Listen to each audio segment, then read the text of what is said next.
Raconter l'histoire de ma toute première guitare. Je me rappelle, oh, c'était un soir. Il était tard et j'étais seul dans le noir.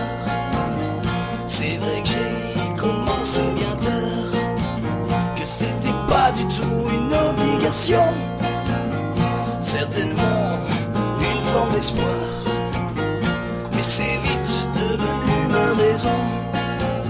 Cette soif d'apprendre chaque jour une nouvelle façon de donner de l'amour, bien plus que la musique, un moyen d'expression. Ce plaisir d'écrire une chanson, ce plaisir d'écrire une chanson, c'est mon histoire, une histoire de passion. C'est mon histoire, une histoire en musique. C'est mon histoire, cette histoire de guitare. C'est mon histoire, cette petite chanson. C'est mon histoire, cette petite chanson.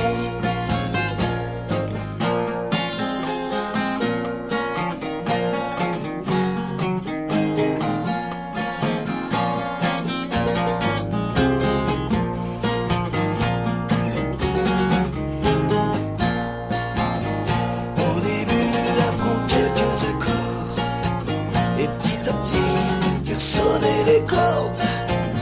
Cette façon de changer mon histoire, conjuguer le verbe être et plus avoir, rédiger, composer, partager. Une mélodie, ça peut nous faire rêver, continuer, toujours avancer. Une chanson pour pouvoir oublier, une chanson pour pouvoir oublier.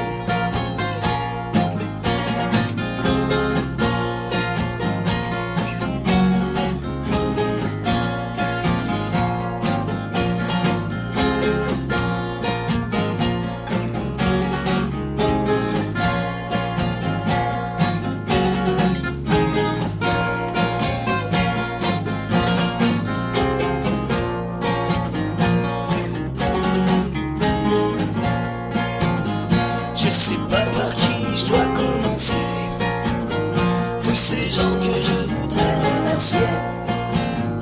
Y'en a tant qui m'ont fait planer, ils savent même pas combien ils m'ont aidé.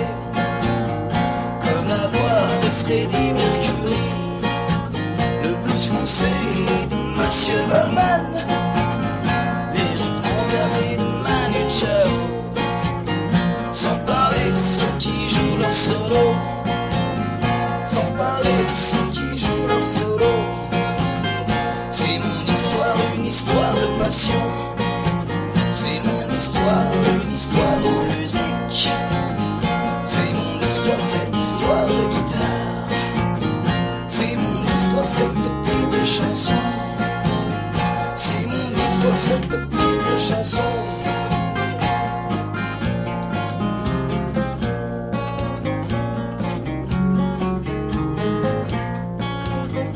Et puis encore merci à toi mon yo, et surtout à ceux qui nous ont écoutés.